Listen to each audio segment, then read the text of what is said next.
अब आप खुद सोचिए कि जो व्यक्ति समाज से इतनी बड़ी गद्दारी कर सकता है, अपनी पार्टी का विलय कर सकता है, संगठन का विलय कर सकता है, अपने छात्र संगठन का विलय कर सकता है, सिर्फ एक एमपी की सीट पाने के लिए, सिर्फ चुनाव लड़ने के लिए, तो वो व्यक्ति क्या समाज का हितैषी हो सकता है? इसी कड़ी में साथियों एडवोकेट कपिल गौतम जी लिखते हैं कि काले तीतर डॉक्टर उदित राज, तू 10 जगह मुंह मारता फिरता है, तेरी औकात क्या है भूल गया। संसद स्ट्रीट पर 14 अप्रैल को कितने गाल पर थप्पड़ बजे थे। कि कृष्ण ने कहा कि अपने सगे संबंधियों को कैसे मारेंगे,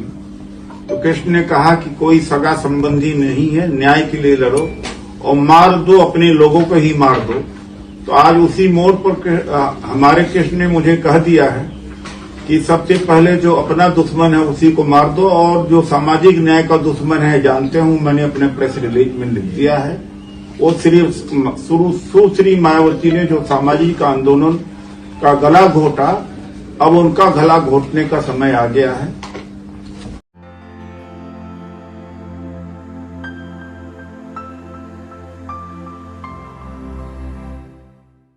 नमस्कार, आप देख रहे हैं एनबी न्यूज 24x7 नीलम बोध के साथ।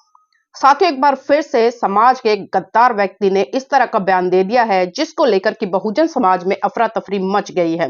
जी हां साथियों, बाबा साहब अक्सर कहा करते थे कि मैं पढ़ा लिखा व्यक्ति उस व्यक्ति को मानता हूं जो अपने दुश्मन की पहचान रखता है। लेकिन विडंबना है कि आज समाज में ही तथाकथित ऐसे बुद्धिजीवी लोग हैं जो पढ़े लिखे तो हैं डिग्रियों से, लेकिन उन्हें सोच इतनी भी नहीं है कि किस व्यक्ति के बारे में क्या बोलना है, कब बोलना है और किस लिए बोलना है। तो इसलिए बाबा साहब ने ऐसे लोगों के लिए इस तरह की स्टेटमेंट कही। और बाबा साहब ने साथ एक बात और कही थी कि मुझे मेरे पढ़े लिखे समाज के लोगों ने धोखा दिया है। ये बात आज एक ऐसे व्यक्ति की टिप्पणी से बिल्कुल स्पष्ट हो जाती है कि आज भी बहुजन समाज में चाहे नागनाथ हो या सांपनाथ हो, इस तरह के लोग विराजमान हैं कि अपने फायदे के लिए किसी भी तरह के अवसर को भुनाने से नहीं चूकते। चाहे वो इधर उधर भटके, किधर भी भटके, लेकिन उनके टारगेट पे रहते हैं बहुजन समाज के वो नाम जो कहीं ना कहीं इस समाज के लिए लड़ते हैं, खड़े होते हैं और इस समाज को न्याय दिलाने के लिए लगातार तत्पर रहते हैं। जी हाँ साथियों, आप सबने देखा होगा कि जिस तरह से उत्तर प्रदेश का शासनकाल रहा और जिस तरह से उत्तर प्रदेश में बहुजन समाज पार्टी की सरकार रही, साहब मान्यवर काशीराम जी का जो आंदोलन था वो कितने शिखर पर पहुंचा, और उसी का कारण रहा कि कुछ तथाकथित लोग बाहर निकल कर आए और उन लोगों ने ही साहब मान्यवर काशीराम और बहन कुमारी मायावती के लिए आंदोलन छेड़ दिए, यानी कि उनके खिलाफ वो खड़े हो गए सिर्फ अपनी पद प्रतिष्ठा और अपने नाम को कमाने के लिए। लेकिन आज कहीं ना कहीं ऐसे लोगों के चेहरे बिल्कुल खुलकर सामने आ रहे हैं जब वो इस तरह की स्टेटमेंट देते हैं। जी हाँ साथियों, अभी अभी वर्तमान का एक ताजा प्रकरण सामने निकल कर आया। बहुजन समाज के एक नेता जो कि अपने आप को बहुजन हितैषी कहता है, बहुजनों का रक्षक कहता है, बहुजनों का मसीहा कहता है, उसने बहन कुमारी मायावती को मारने की खुले तौर पर धमकी दी है। उसको इतना भी डर नहीं रहा कि बहन कुमारी मायावती के जो फॉलोवर हैं वो किस तरह की प्रतिक्रिया देंगे या उनके जो समर्थक हैं वो इनके खिलाफ किस तरह से मोर्चा खोलेंगे। और ये जो स्टेटमेंट दी गई है साथियों, ये भी सोचने वाली बात है कि इस व्यक्ति ने ये स्टेटमेंट किसके कहने पर दी, क्यों दी, और दिल्ली के चुनाव अब खत्म हुए, जो परिणाम आए हैं और खासकर उनकी भी जो पार्टी है वो कितनी बुरी तरह से हारी है, शायद उसकी बौखलाहट निकालते ये नजर आए। अब मैं आपको साथियों थोड़ा सा अवगत करा दूं कि इन महाशय जी ने बहन कुमारी मायावती के लिए क्या बोला है। आप उसी से खुद समझ जाएंगे कि ये व्यक्ति कौन है और कितना अवसरवादी है और अपने निजी स्वार्थों की सिद्धि के लिए कहां कहां मुंह मारता फिरता है। तो अपनी जुबान से इस व्यक्ति का नाम लेते हुए मुझे भी कहीं ना कहीं ग्लानि महसूस हो रही है, लेकिन जिक्र करना जरूरी है ऐसे नागनाथों का। साथियों, कल इस व्यक्ति ने एक सभा आयोजित की और एक प्रेस कॉन्फ्रेंस में इसने बहन कुमारी मायावती को लेकर साफ साफ टिप्पणी कर दी। और इसने क्या कहा देखिए, कृष्ण ने कहा था कि न्याय के लिए लड़ो, जरूरत पड़े तो अपने सगे संबंधियों को भी मार डालो। बसपा की चीफ सुश्री मायावती जी ने भी सामाजिक आंदोलन का गला घोटा है, अब उनका गला घोटने का वक्त आ गया है। ये साथियों ट्वीट डॉक्टर उदित राज ने कहा है, जो कि आजकल कांग्रेस पार्टी की चमचागिरी में पूरी तरह से लिप्त है। और ये वही डॉक्टर उदित राज है साथियों, अगर मैं थोड़ा सा इतिहास में जाकर बात करूं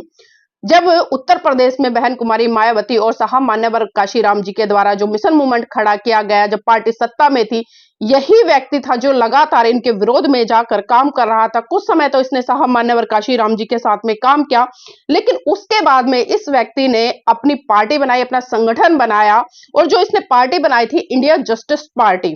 उसको लेकर ये पूरे भारत में भटकता रहा, खड़ा रहा। और जो कर्मचारी लोग थे, यानी कि जो सरकारी कर्मचारी थे, उनको जो साहब मान्यवर काशीराम जी ने वाम सेफ के तहत जोड़ने का काम किया था, उन्हीं लोगों को लगातार तोड़ने का प्रयास ये करता रहा और कुछ हद तक ये सफल भी हुआ। और आज जो इसका संगठन एक चलता है परिसंघ, कहने के लिए चलता है, लेकिन साथियों ये वही परिसंघ है जब 2014 में लोकसभा के चुनाव थे और इसने तमाम अपनी पार्टियों से प्रत्याशियों को आया चुनाव, खुद भी लड़ा, हारा, और बार बार इसने मुंह की खाई, इसको कभी भी सफलता नहीं मिली। उसके बाद जब इसने देख लिया कि धीरे धीरे जो मेरी पूरी जवानी है वो निकल गई है, और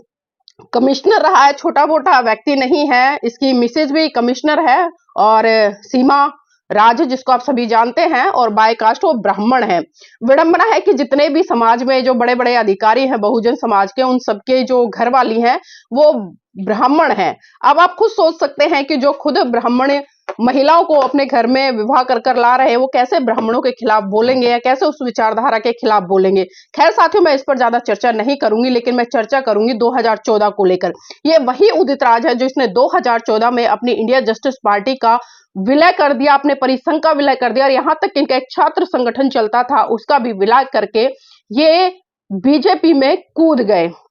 सिर्फ एक एमपी की टिकट पाने के लिए।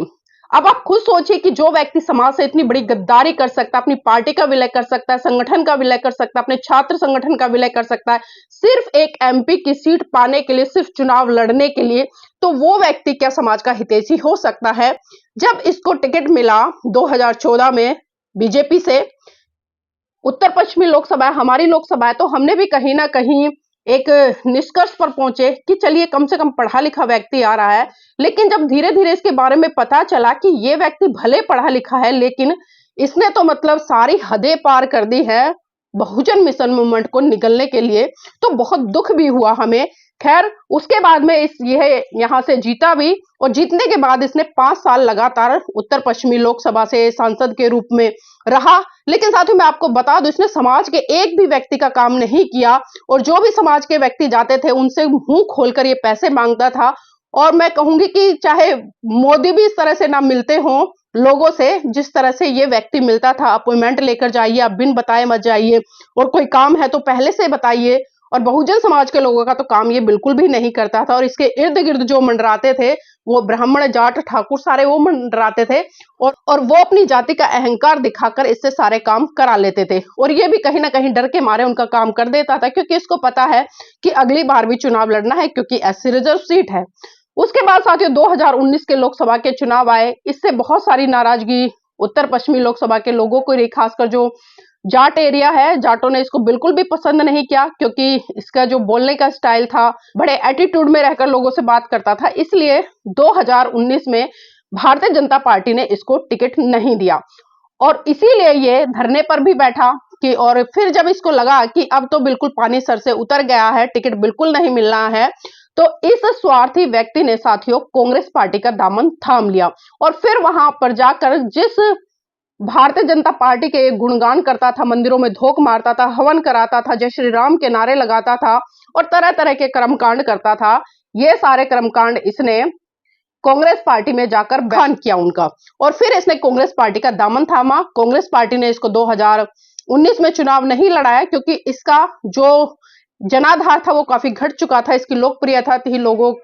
में बिल्कुल घट गई थी, और बिल्कुल एक तरह से शून्य हो गया था। फिर उसके बाद में साथियों 2024 में लोकसभा के चुनाव हुए, और फिर से इसको कांग्रेस पार्टी की तरफ से गठबंधन के तहत लड़ाया गया, जिसमें कि दिल्ली में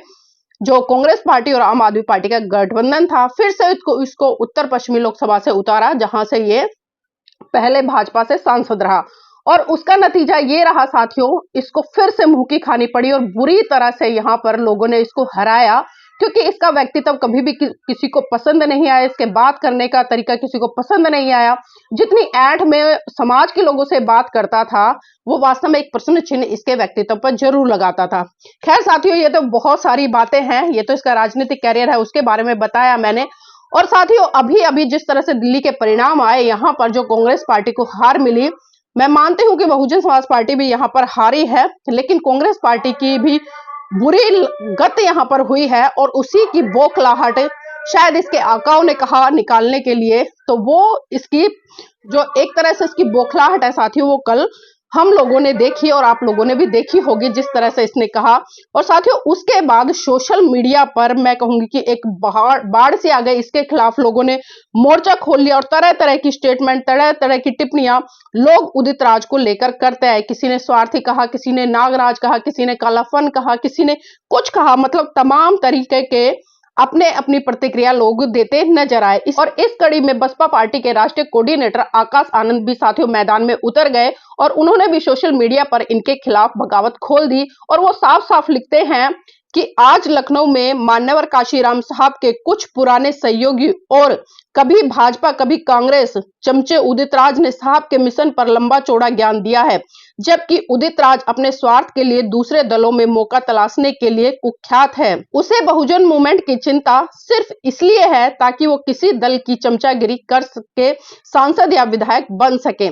इसका बहुजन समाज के उत्थान से कोई लेना देना नहीं है। मैं बहुजन मिशन का सिपाही हूँ, लेकिन बाबा साहब और मान्यवर साहब के मिशन को इससे ज्यादा समझता हूं। आज इसकी भाषा में जिस तरह की धमकी है, वो हम बहुजन मिशन के करोड़ों सिपाहियों को कतई बर्दाश्त नहीं है। अपने स्वार्थ में मान्यवर साहब के मिशन को भूल कर ये चमचा आज देश के करोड़ों दलित, शोषित, वंचित गरीबों को राजनीतिक ताकत के साथ सामाजिक और आर्थिक मुक्ति दिलवाने वाली हमारी परम पूज्य आदरणीय बहन कुमारी मायावती को गला घुटने की धमकी दे रहा है। मैं यूपी पुलिस से साफ कहना चाहता हूं कि 24 घंटे में इन अपराधियों को गिरफ्तार कर कानून के तहत कड़ी से कड़ी कार्रवाई करें, नहीं तो देश का बहुजन युवा चुप बैठने वाला नहीं है। इसको सबक सिखाना मुझे अच्छे से आता है। तो साथियों, ये ट्वीट है आदरणीय आकाश आनंद का, जिन्होंने कि बिल्कुल साफ साफ उत्तर प्रदेश सरकार को भी चेतावनी दे दी है कि इसे 24 घंटे के अंदर तुरंत अरेस्ट किया जाए, नहीं तो बहुजन युवा सड़कों पर उतरकर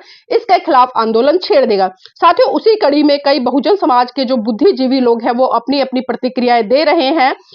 आदरणीय डीपी सिंह राणा जी लिखते हैं कि बहन जी हमारी आन बान शान है, उदित राज जैसे टटपुंजिए अपने आकाओं को खुश करने के लिए बहन जी के बारे में अनगरल बोल रहा है। हम यूपी पुलिस से अनुरोध करते हैं कि उदित राज पर कानूनी कार्रवाई करने का कष्ट करें। इसी कड़ी में साथियों एडवोकेट कपिल गौतम जी लिखते हैं कि काले तीतर डॉक्टर उदित राज, तू 10 जगह मुंह मारता फिरता है, तेरी औकात क्या है भूल गया। संसद स्ट्रीट पर 14 अप्रैल को कितने गाल पर थप्पड़ बजे थे। इसी कड़ी को आगे बढ़ाते हुए साथियों मान्यवर काशीराम जी की भी एक स्टेटमेंट है कि नायक हमेशा दुश्मन से लड़ते हैं और नालायक हमेशा अपनों से लड़ते हैं। और आगे साथियों जो कमल गौतम जी है वो भी लिखते हैं कि कुत्तों की यही खासियत होती है, मालिक के लिए अपनी बिरादरी पर भोंकते हैं। बहन जी का गला घोटने की धमकी देने वाला ये डॉक्टर उदित राज भाजपा का प्रोडक्ट और कांग्रेसियों की नाजायज अर्जुन है। इसके बयान की कड़े शब्दों में मैं निंदा करता हूं। इसी के साथ साथ राजकुमार जी लिखते हैं, और वो जो बहुजन समाज पार्टी दिल्ली प्रदेश का जो हैंडल है उस पर भी एक स्टेटमेंट है, ये उदित राज जिसका कोई दीन मान नहीं है, जो टिकट के लिए किसी भी पार्टी में चला जाता है, वो उन बहनजों को मिशन समझा रहा है जिन्होंने अपना सब कुछ कुर्बान कर दिया पर मिशन नहीं छोड़ा। असल में कुत्ता अपने समाज पर भोंक कर ही अपने मालिकों को बता पाता है कि मैं तुम्हारा कितना वफादार हूं। इसी कड़ी में साथियों अर्बन गौतम जी लिखते हैं कि राम उदित दिमागी रूप से पागल हो गया है, आगरा पागल खाने में भर्ती कराने की जरूरत है। इसी के साथ साथ में एडवोकेट के सिंह जी लिखते हैं कि उदित राज क्या है, कुछ नहीं, इसलिए वो हमेशा मुख्य नेता को टारगेट करता है ताकि समाज उसे भले ही गालियां दे लेकिन जिक्र जरूर करे। चमचा युग का एक किरदार है ये मात्र और कुछ नहीं। तो साथियों इस तरह की स्टेटमेंट है, और इसी स्टेटमेंट को लास्ट में पलटवार करते हुए बहन कुमारी मायावती जी भी साफ साफ ट्वीट करती हैं, कुछ दल बदलू अवसरवादी व स्वार्थी दलित लोग अपने आकाओं को खुश करने के लिए जो अनगरल बयानबाजी आदि करते रहते हैं, उनसे भी बहुजन समाज को सावधान रहने की जरूरत है। जी हाँ साथियों, अब सबसे बड़ा सवाल ये खड़ा होता है क्योंकि जिस तरह से 16 जुलाई 2018 में सोनिया गांधी को लेकर जो बसपा के पूर्व उपाध्यक्ष जयप्रकाश सिंह जी हैं, उन्होंने एक स्टेटमेंट दी थी और उसी स्टेटमेंट से बहन जी बहुत ज्यादा नाराज हो गई थी और उन्होंने तुरंत पार्टी से जयप्रकाश सिंह को बर्खास्त कर दिया था। और उन्होंने साफ साफ कहा था कि किसी भी महिला का अपमान या किसी भी जो राष्ट्रीय नेता हैं, बड़े नेता हैं, उनका अपमान बहुजन समाज पार्टी सहन नहीं करेगी। और उसी का नतीजा रहा कि पार्टी से जयप्रकाश सिंह को बाहर कर दिया और आज भी वो इतना लंबा समय बीत चुका है, तमाम लोग उनके लिए गुहार लगा रहे हैं कि उनको पार्टी में लिया जाए, लेकिन आज तक बहन जी ने उनकी उस गलती को माफ नहीं किया है। तो साथियों, अब इंतजार ये है क्योंकि बहुजन समाज से ही आने वाले खड़के जी, जो कि कांग्रेस पार्टी के अब शीर्ष नेतृत्व पर कमान संभाल रहे हैं, और उसके बाद में मैं बात करूं सोनिया गांधी जी, राहुल गांधी जी, प्रियंका गांधी जी, तमाम जो महिलाएं हैं कांग्रेस पार्टी में, क्या वो अब इस घटनाक्रम को संज्ञान में लेते हुए डॉक्टर उदित राज को कांग्रेस पार्टी से बाहर का रास्ता दिखाएंगी या नहीं दिखाएंगी? तो साथियों, इंतजार करिए उस क्षण का जब कांग्रेस पार्टी की तरफ से किसी तरह की प्रतिक्रिया आती है। नहीं तो आकाश आनंद ने बिल्कुल साफ साफ बोल दिया है कि वो इसके खिलाफ मोर्चा खोलेंगे और उदित राज को अरेस्ट कराकर जरूर मानेंगे। तो साथियों, आज बहुजन समाज में कहीं ना कहीं जो फाड़ बनती जा रही है, आए दिन एक दूसरे पर आरोप प्रत्यारोप की राजनीति जो चल रही है, एक दूसरे पर लांछन लगा रहे हैं, लेकिन डॉक्टर उदित राज जैसे अवसरवादी लोग अपने समाज की बहन बेटियों को इतनी बदतमीजी से, यहाँ तक कि जान से मारने की धमकी देने तक से भी गुरेज नहीं खा रहे हैं और वो खुलकर बोल रहे हैं। तो साथियों, मैं चाहूंगी आप इस वीडियो को लाइक करें, शेयर करें और कमेंट कर इस व्यक्ति की जो मानसिकता है उसके बारे में जरूर यहाँ पर अपने शब्द लिखे, अपनी प्रतिक्रिया लिखे, ताकि हम उनको लेकर आगे और चर्चा कर सके। तो साथियों, अब मैं विदा लूंगी आपसे। जय भीम।